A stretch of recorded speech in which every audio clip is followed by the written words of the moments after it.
Anong oras na, bata? Bakit hindi ka pa natutulog? Kanina ka pa pinapatulog ng mga magulang mo, pero hindi ka nakikinig.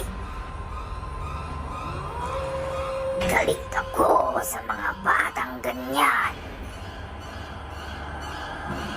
Gusto mong kainin ko yung mga mata mo? Puputulin ko yung mga kamay mo at kakainin ko. Kaya matulog ka na, bata.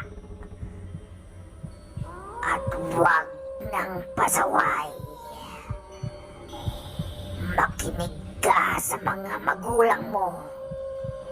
Dahil kung hindi, ay pupunta